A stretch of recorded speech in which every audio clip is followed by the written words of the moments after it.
Auto కోసం wait చేస్తున్నానే.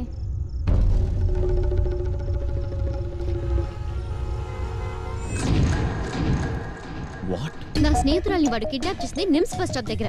అక్కడి నుంచి ఓ ఫర్లాంగ్ దూరంలో పంచకుట సర్కిల్ ఉంది. వాడు ఆ సర్కిల్ మీదుగానే వెళ్లి తీరాలి, వేరే దారే లేదు. అక్కడ 24 hours traffic signals and surveillance ఉంది. మనం ఒక్కసారి ఆ సీసీ ఫుటేజ్ చూస్తే మనం వాడిని డెఫినెట్ గా పట్టుకోవచ్చు సార్. ఇదంతా okay, but how to trace him? ఎలా? వాడు రెడ్ కార్ లో తన్ని వెంబడించాడని సంజయ్ నాతో చాలా సార్లు చెప్పింది సార్. బ్రిలియంట్. చలో, జూన్ 21 రాత్రి Panjagutta circle CC camera open చేయండి. 1 minute sir. Fast.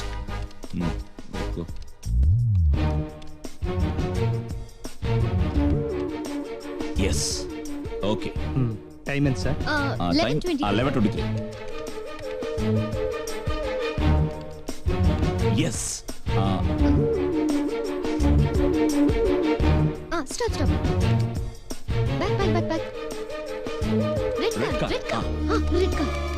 Red car zoom చేయి.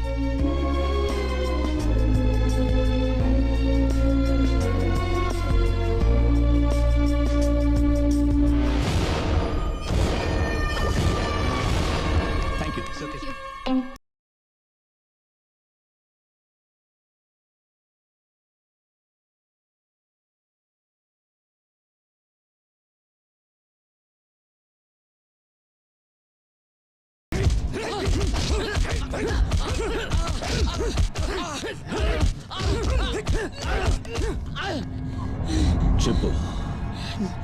నాకు తెలియదు.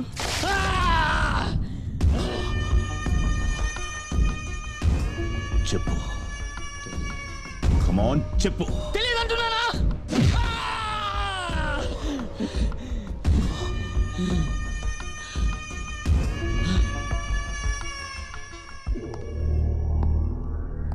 I'm sorry.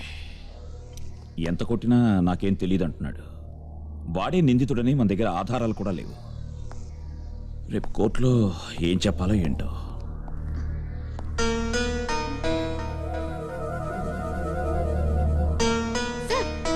సంజయ్ను కిడ్నాప్ చేసినప్పుడు పిల్లలు పక్కనే ఉన్నారు. వాళ్ళు వాడిని గుర్తుపడతారు. గుడ్.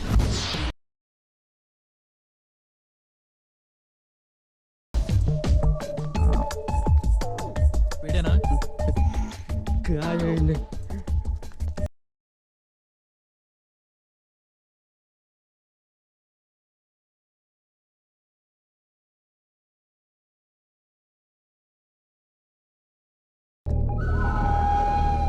వీడా?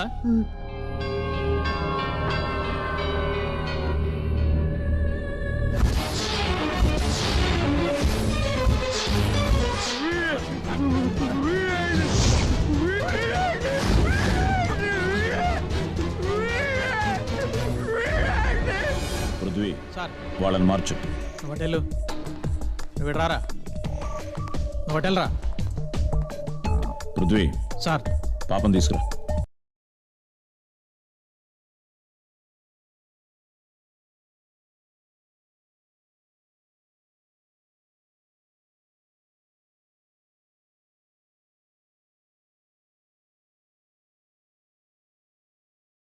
వీడు కాదంకుల్. రే, చేయి ముందు పెట్టు.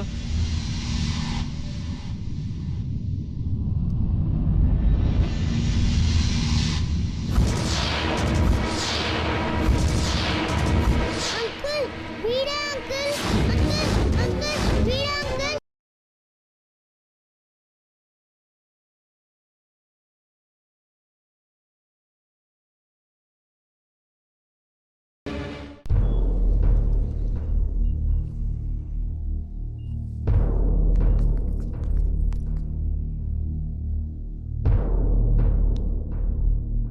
ఎవరైతను?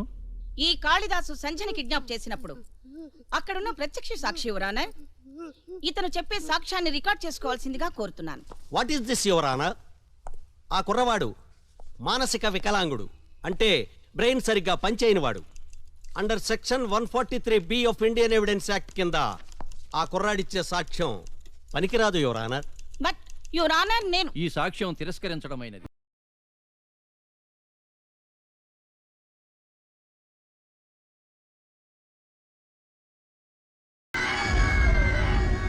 ఏమండి పిపి గారు, ఇంకా ఏమైనా సాక్ష్యాలున్నాయా? ఉన్నాయి మిస్టర్ డిఫెన్స్ లాయర్ గారు. 8 ఏళ్ల బ్లైండ్ గర్ల్ స్పర్శ ద్వారా ఇతన్ని గుర్తించగలుగుతుంది. ఆ సాక్ష్యాన్ని మీరు తిరస్కరించగలరా? Yes your honour. నిన్న పోలీస్ స్టేషన్లో ఐడెంటిఫికేషన్ పెరేడ్లో ఈ కాళిదాసుని ఆ పాప గుర్తుపట్టింది. పోలీస్ డిపార్ట్మెంట్ ఇచ్చిన రిపోర్ట్స్ అన్ని ఆల్రెడీ మీకు సబ్మిట్ చేయడం జరిగింది. ఇప్పుడు మళ్ళీ ఆ పాప మీ ముందు గుర్తుపడుతుంది. మీరు పర్మిషన్ ఇవ్వండి your honour. Objection your honour? Objection overruled. Permission granted.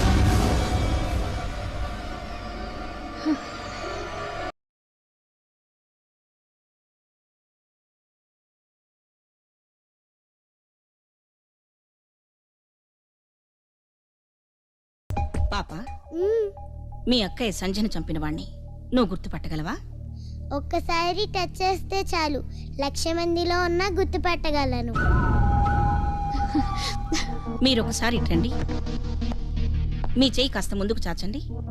పాప, ఇతని చెయ్యి టచ్ చేసి అక్కయ్యని చంపింది ఇతనా కాదా చెప్పు.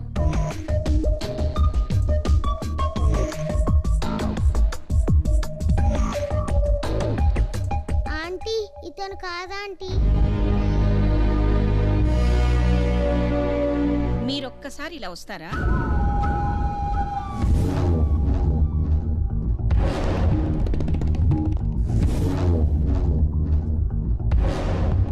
మీ చెయ్యి ముందుకు చాచండి. షర్టును పైకి తీయండి.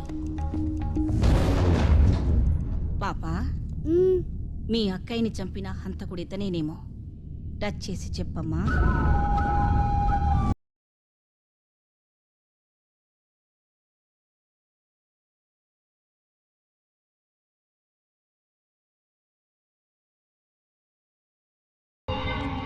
ఆంటీ, ఇతను కూడా కాదా ఆంటీ?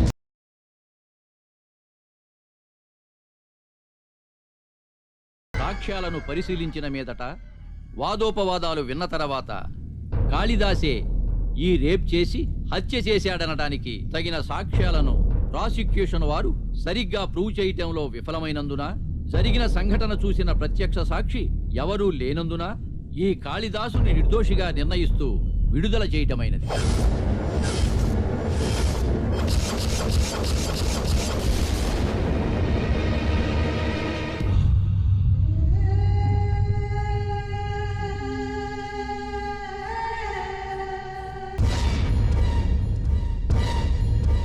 అప్పటికి ఇప్పటికీ ఎప్పటికీ మగాడి దౌర్జన్యానికి ఆడది బలైపోతూనే ఉంది. వాడి దృష్టిలో ఆడది ఒక ఆట బొమ్మ. ఆడుకుంటాడు, వాడుకుంటాడు. ఆడదాని నవ్వులే కావాలి, ఏడుపక్కర్లేదు. శరీరమే కావాలి, మనసక్కర్లేదు. ఆడదాని అంగాంగం మీదే కాదు, ఆత్మ మీద కూడా స్వారీ చేస్తాడు. వంటింట్లో అగ్గిపుల్ల ఆడది, పడకింట్లో అగరబత్తి ఆడది, టాయిలెట్లో టిష్యూ పేపర్ ఆడది. భయపడుతుంటే భయపెడుతూనే ఉంటాడు, పరిగెడుతుంటే తరిమి కొడుతూనే ఉంటాడు.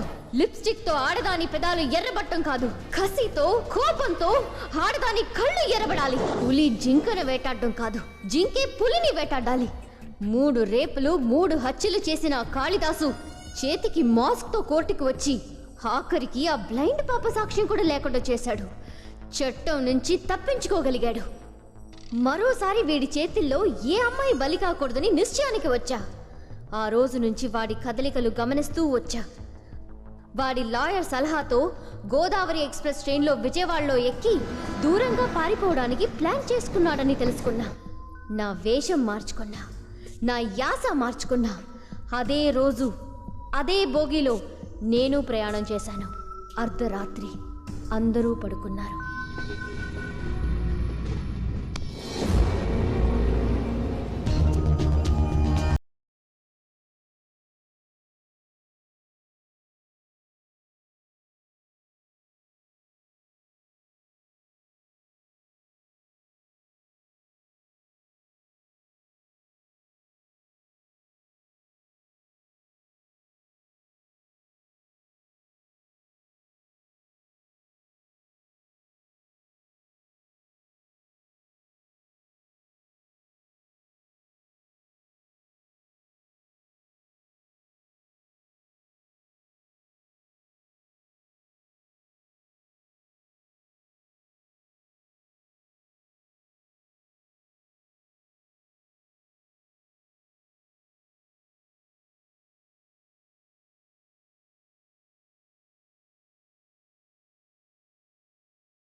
ఆ నీచుడిని చంపాలనుకున్నా చంపేశా.